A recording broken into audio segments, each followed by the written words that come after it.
Academy और सदानंद साहित्य परिषद द्वारा आयोजित आजिकार 280तम कविसूर्य सदानंद ब्रह्मा जयंती समारोह आलोचना चक्र तथा सदानंद साहित्य परिषद सभापति श्रीजुक्त त्रिलोचन दास महोदय, उपसभापति श्रीजुक्त दीनबंधु महापात्र महोदय, कविसूर्य सदानंद ब्रह्मा पब्लिक स्कूल तथा सदानंद साहित्य परिषद संपादक श्रीजुक्त प्रशांत कुमार दास महोदय, सुसाहित्यिक अवसर प्राप्त प्राध्यापक नाट्यकार श्रीजुक्त विजय चौधरी महोदय, नयागढ़ महाविद्यालय अवसर प्राप्त अध्यक्ष श्रीजुक्त पूर्णचंद्र महापात्र महोदय, वरिष्ठ शिल्पपति श्रीजुक्त सुभाष चंद्र पंडा महोदय, शरणकुल महाविद्यालय अध्यक्ष श्रीजुक्त विजय रथ महोदय,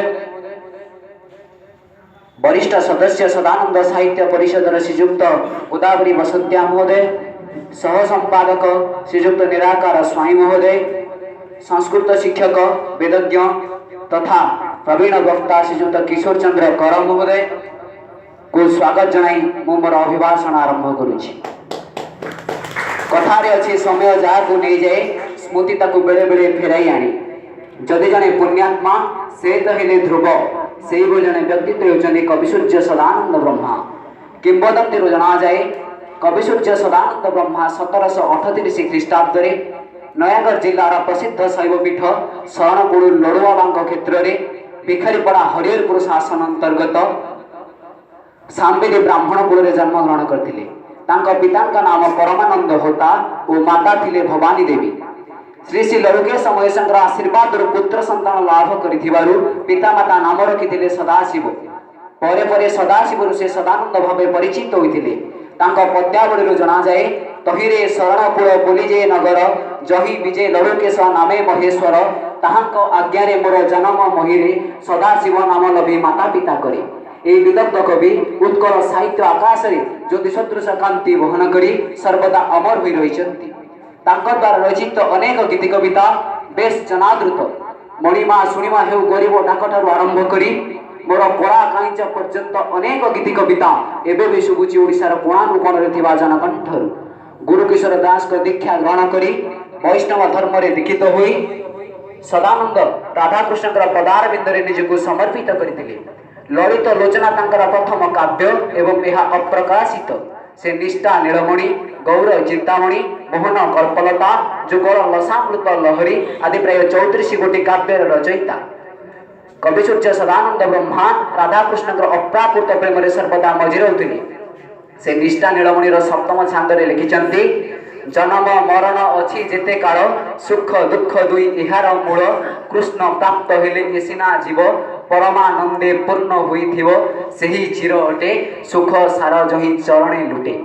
कविसूर्य सदानंद ब्रह्मा सरल जीवन यापन करी समाजर निखुण चित्र को अंकन करि जाइछन्ति। वात्सल्य ममता भरा मार निखुण चित्र को अंकन करी गोष्ठ बाहुधारे लिखिछन्ति मोर कला कांच दिशु अछु केड़े संचलो लबणी मागई लांचलो आहा मो कला कांच। कवि प्रभु पाद निजको संपूर्ण भाव में समर्पण करी उच्च स्वर रे गाई उठिचंती मणिमा शुणिमा हेउ गरीब डाक निरक्ष जनंकु रख पंकज मुख। नयागढ़ दशपला तथा खोर्धा राज्यर राज दरबार रे बहुबार कवि साहित्य प्रतिभा परिचय दे सदानंद पुरस्कृत होइछंती। खोर्धा राज्यर राज दरबार राजा वीरकिशोरी देव तांको कविसूर्य ब्रह्मा पद रे भूषित करथिले। कृष्ण धर्म कृष्ण चेतना और जगन्नाथ संस्कृतिर प्रचार पाई से तत्काल अंग बंग कलिंगर विभिन्न स्थान को गमन करथिले। पत्नी वियोग जनित दुख रे म्रियमाण होई सदानंद निजर गणजात राज्य नयागढ़ छाड़ी अविभक्त केन्द्रापड़ा जिलार दीक्षितपड़ा मठ निर्माण करी पवित्र बकुला अमावास्या तिथि निर्माण प्राप्ति करथिले। अद्यावधि सेठारे कवि सदानंदर पादुका संरक्षित हो रही। उत्कल साहित्य आकाशर अन्यतम जुगस्रष्टा अभिमन्यु सामंत सिंहार सदानंद शिक्षा और दीक्षा गुरु थे। सदानंदर भणति को पाथेय करी अभिमन्यु काव्य कविता रचना करि पारुथिले। उत्कल साहित्य आकाश रे नयागढ़ माटी को चंद्रमा तुल्य झटकाउथबा सदानंदर नाम रे सदानंद साहित्य परिषद गठन करा जाइछि। एतद् व्यतीत तांको स्मृति रक्षा पई आम विद्यालय कविसूर्य सदानंद ब्रह्मा ओडिया माध्यम उच्च विद्यालय 2000 मसीह प्रतिष्ठा लाभ करिछि। एतद व्यतीत कविसूर्य सदानंद ब्रह्म पाठागार 2003 मसीह प्रतिष्ठा जो कि 5000 ऊर्ध्व पुस्तक संरक्षित हो रही।